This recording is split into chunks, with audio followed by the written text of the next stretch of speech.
Hi guys! So I wanted to talk a little bit about my mental illness. And this was brought up in the Kandy community, and the reason I'm at this weird angle is because my computer's right here, and I want to make sure I'm reading you guys accurate information. Because I don't want to put, like, false stuff out there. Let me fix my hair. Alright, so I was recently diagnosed with bipolar 1 and borderline personality. And borderline personality disorder is quite common. It's treatable, but not curable. And so it's one of the reasons that I am on medication. And so, there we go. Let me read you a couple things. In the past, many mental health professionals had trouble treating borderline, so they came to the mistaken conclusion that there was little to be done. But now we know that BPD, borderline personality disorder, is treatable. In fact, the long-term prognosis of BPD is better than those for depression and bipolar. However, it requires a specialized approach. Bottom line, most people with BPD can and do get better, and they can do so fairly rapidly with the right treatment. So I asked my therapist, and he said it's a lot of self-therapy and it's a lot of therapy with him. And he told me that there will come a time where I hate him and where I turn against him. And when that happens, we need to work through it. And it's scary that he knows that, but, you know. Here are some recognizing borderline personalities. Do you identify with these statements? And I'm going to read the statement, and then I'm going to explain to you how it affects me. Now, mental illness is different for everyone. Everyone reacts differently. Everyone has different symptoms, and some overlap, but it's an individual thing, mental health. And so the first one is, I feel often empty. And for me, what that means is I don't feel anything. I don't feel happy. I don't feel sad. I just exist. And there's nothing that brings me joy, and there's nothing that brings me sadness. And it's just this empty feeling of being a shell of a person. The next one is, my emotions shift very quickly, and I often experience extreme sadness, anger, and anxiety. Again, for me, I would go from being upset 1 second to being perfectly fine, or being super duper anxious to being okay. My sadness would turn to happiness like that, or I would be at work and all of a sudden my complete mood would change and I just wanted to get the hell out of there. And that's really hard for me because I can't really escape my job, and it's sometimes hard to deal with, but I also have in me that I can kind of act like everything's okay, and that comes with my bipolar. Alright, the next one is, I'm constantly afraid that people I care about will abandon me or leave me. And this happens to me a lot with friends, is that I'm always like, is everything okay? Are you mad at me? Like, did I do something wrong? I'm really sorry for this. It's things that don't bother them, but you're like, oh my gosh, I did something wrong. I'm not going to have any friends anymore. And I do this a lot with a couple of my friends that I just don't, I'm so attached to them and I don't want to lose them that I'm constantly like, are you sure everything's okay between us? Like, is there something you need to talk to me about? Did I do something wrong? And I'm sure for them it's super annoying. And then I feel like, oh my gosh, I'm being so annoying. They're going to hate me. It's a cycle. And it's not fun. The next one, I would describe most of my romantic relationships as intense but unstable. And I think we all saw that. We all saw that with Xavier and I, that I was like super into him super fast and it was super intense. But then I was like, holy crap, this is not the type of relationship I want. And so then that came that flip-flopping that we had talked about, and it was just, I felt so bad what I did to him. I really did. Luckily, he's still talking to me. So, the next one is, the way I feel about the people in my life can dramatically change from one moment to the next, and I don't always understand why. And this is what my therapist was talking about. So, it could be anyone from your husband to your mom to your coworker. You have a perfectly good relationship with them, and then one small little thing happens, and you're just like, nope, done. Done with you. Can't talk to you. I can't. And this has happened to me with the same friends that I'm like, I don't want to lose. They'll say one thing or like not talk to me for 2 or 3 days, and then I'm like, I'm done with them. Like, I don't need them in my life if they're not going to be able to talk to me. And again, super annoying. And then I'll message them and I'll apologize, and it's a vicious circle again. And it just, my feelings can change just like that about someone. And I usually give most people the benefit of the doubt, and, you know, I like them right away. And then I get to know them a little bit more, and I'm like, done. It's just, sometimes there's no reason. It just happens. The next one. I often do things I know are dangerous or bad for me, such as drinking recklessly, having unsafe sex, binge drinking, doing drugs, or going on spending sprees. Check, check, check, check, check. All of those. I'm a binge drinker, and what happens is I'll have one drink, and then I'll be like, where's the next drink? Where's the next drink? Where's the next drink? Let's drink, let's drink, let's drink. Even though I know that it annoys my family and annoys my friends, I just want to be out of my regular head and into oblivion. Unsafe sex. I don't do drugs. Like, I smoke pot every once in a while, but that's if I need to let loose. So that, I guess that could be a problem. And spending sprees. You guys have seen things on my channel. You know I spend money that I shouldn't.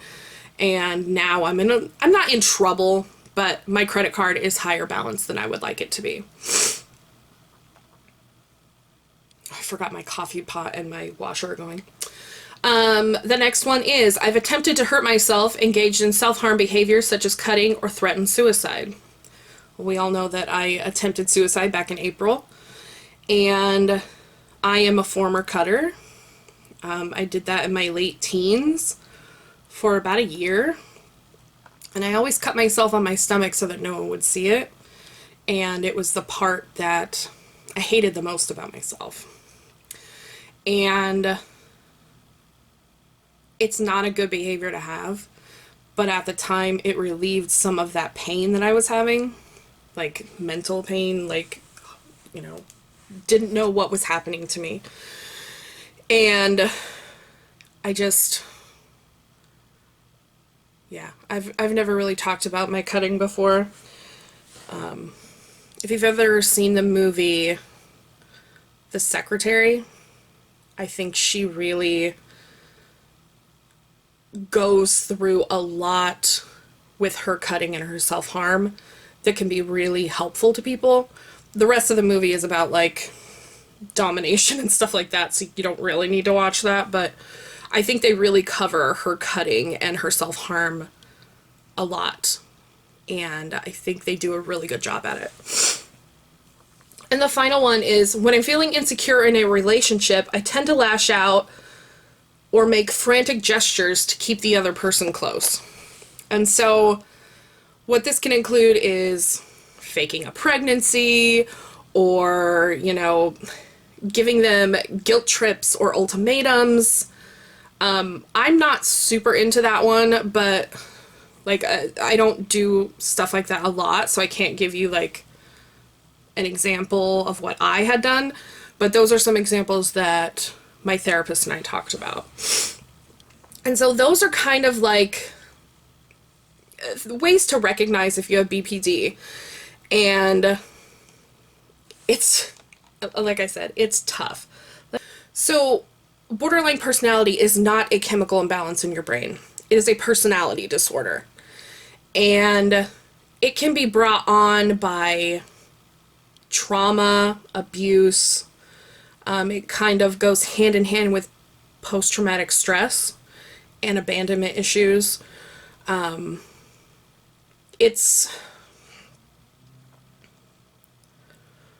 It basically means that your pattern of kind of how you deal with the world is different from most people.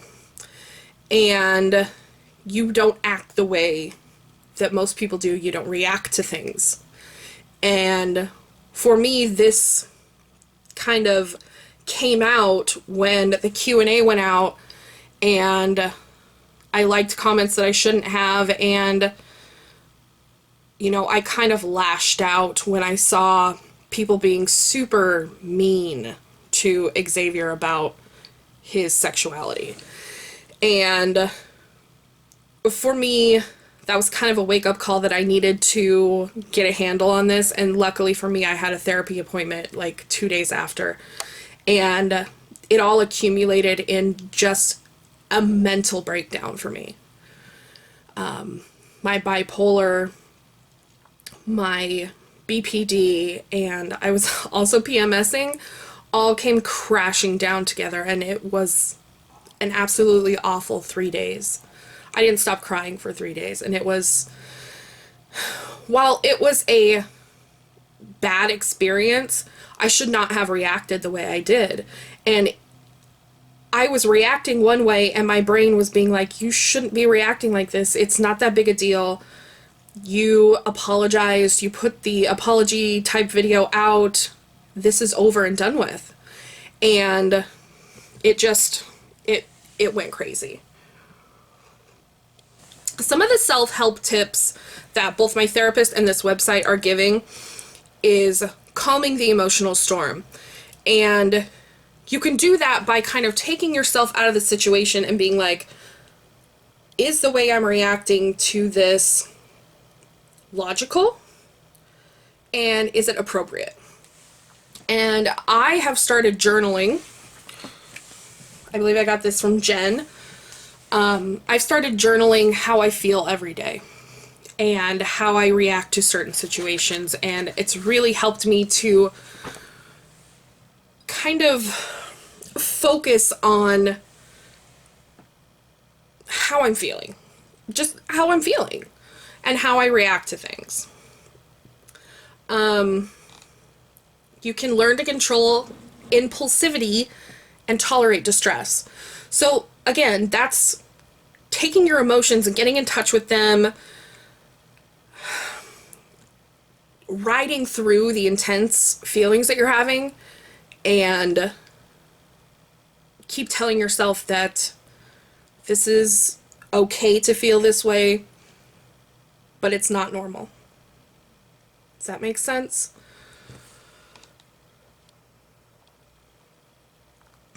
Improve your interpersonal skills. This comes from you tending to misread the thoughts and actions and feelings of others, and you interpreting them in your own way.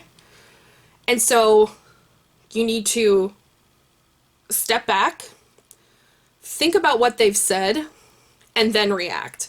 And I'm really bad at this, about reacting instantaneously instead of thinking about what the person said, and, you know, if I don't quite understand, asking them to clarify. And some of the, like, sentences that they bring up is, I could be wrong, but it feels like blah, blah, blah, blah, blah, or maybe I'm being overly sensitive, but I get the sense that da, da, da, da, da, da, da. And this comes up a lot with those friends that I was talking about earlier that I'm really afraid to lose. Okay?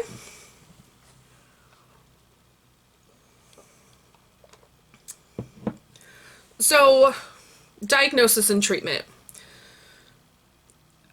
Medication is not a cure-all for this. You're going to need really focused therapy, really intense therapy to get over these, and it's going to take a while. And so, you just have to take your disorder and, try to go with it. So that is more about my borderline personality. Let's go into bipolar really quickly. Okay, so what is bipolar disorder? Bipolar disorder, once known as manic depression or manic depressive disorder, causes serious shifts in mood, energy, thinking, and behavior, from the highs of mania on one extreme to the lows of depression on the other. More than just a fleeting good or bad mood, the cycles of bipolar disorder last for days, weeks, or months, and unlike ordinary mood swings, the mood changes of bipolar disorder are so intense that they interfere with your ability to function. So for me, what that means is I have these super high highs where I'm like happy and awesome and everything's going great. And then one thing happens and I'm going down, down, down, down, down. And then I'm this downward for a while. And then eventually I can come back up. And it's like a merry-go-round. No. What are these called? A wheel. Oh my gosh, how can I not think about this? It's not a carousel, it's not a merry-go-round.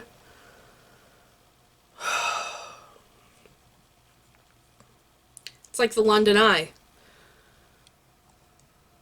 Ferris wheel. So it's like a Ferris wheel. You're coming down and then maybe someone's getting off. And you're stopped down in this downward spiral. And then you're up at the top and maybe someone's getting off down there.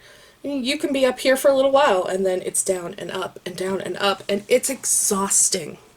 It's exhausting as a person to deal with.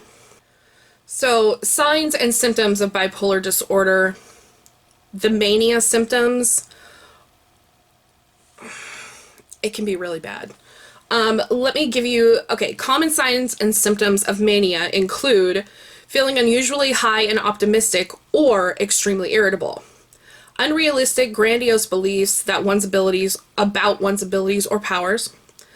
Sleeping very little but feeling extremely energetic. Talking so rapidly that others can't keep up. Racing thoughts, jumping quickly from one idea to the next. Highly distractible, unable to concentrate. Impaired judgment and impulsiveness. Acting recklessly without thinking about the consequences. And delusions and hallucinations, mostly in severe cases. Now, mania is not fun. I don't know if you guys remember, if you're in the Candy community, a few months ago, I cut my hair on live stream, and I was like super up and super happy, and it was like on like a natural high, and in my head I was thinking, why are you doing this? You're acting so strange. People are going to think you're crazy. But it was a manic episode. And until someone told me, hey, this is what bipolar is, like, here's things that happen, I was like, oh my gosh, I've had so many manic episodes that I didn't know what they were.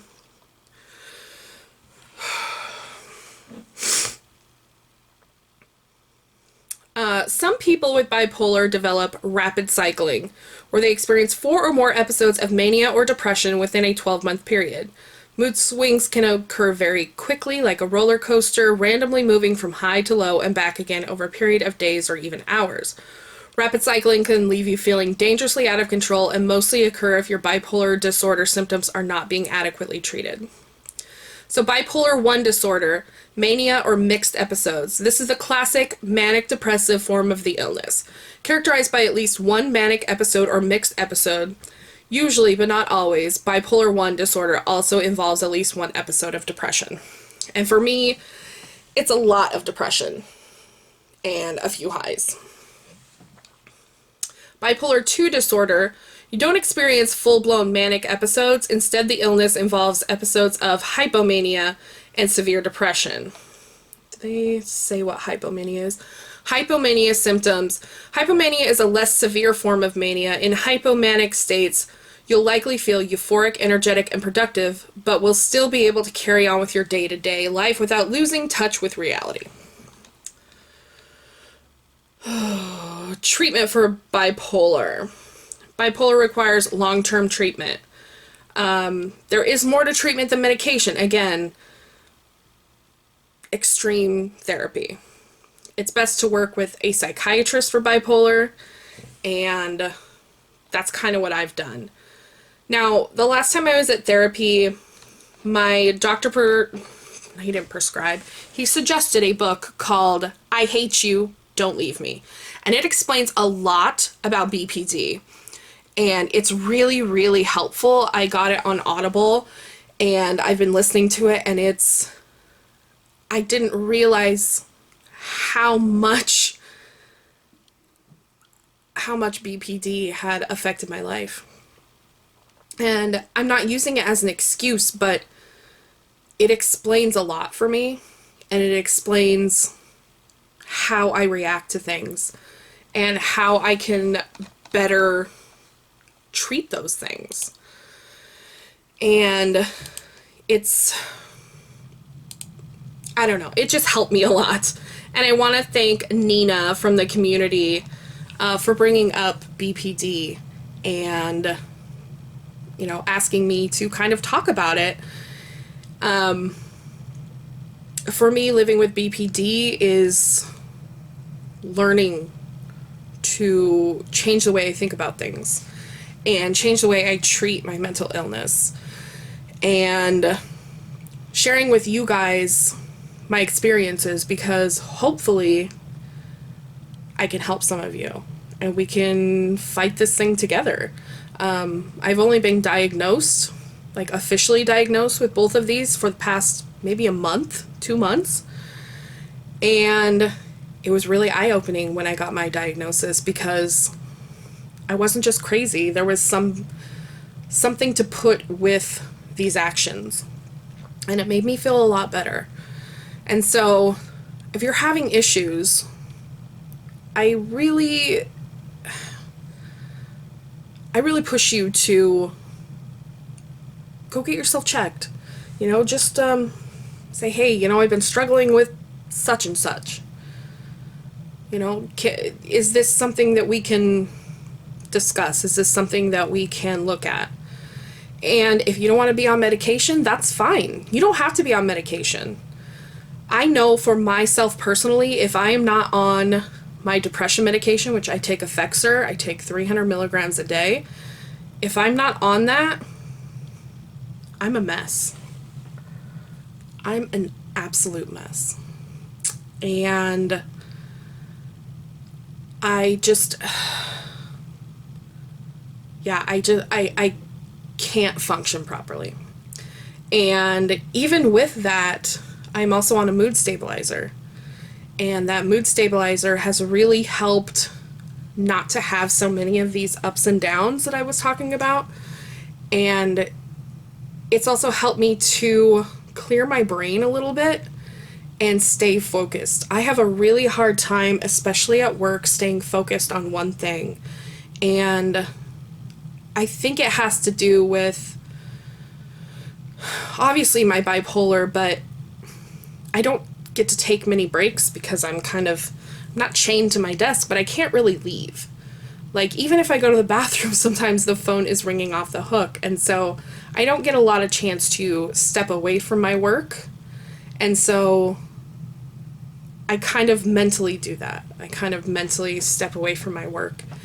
And this medicine has really helped me to stay more focused and stay more on top of things and to be more productive at work. So, again, that is my experience with borderline personality and bipolar. I am also diagnosed with depression and anxiety, and, you know, it doesn't get talked about a lot. And so I wanted to share my experiences and kind of how I'm dealing with things to maybe start a discussion. And it's funny because I was watching a Peter Mon video today, and he was talking about it shouldn't be the comment section, it should be the conversation section. And that's what I want to open you guys up to, is to talk to each other about your mental illnesses and make friends with people who have similar symptoms than you. Maybe you guys can help each other out, and I think that would be amazing. And I know that that's what the community is all about, the Candy community, that there's so many of us in there that can share our experiences and feel better about it. So there we are. All right, thank you guys for watching. Was that just me, or did you guys hear something weird? I'm gonna have to like see when I'm editing. It sounded so strange. Anyway, thank you guys for watching. You know, get to a therapist if you need to, or your doctor, and figure this stuff out if you're struggling. If you're struggling with self-harm, you know, reach out. Or, you know, I'll leave some links down below to some information, and I'll link the book that I've been reading, and, you know, start a discussion with people down in the comment section. All right? I love you guys. Take care of your brain, take care of your heart.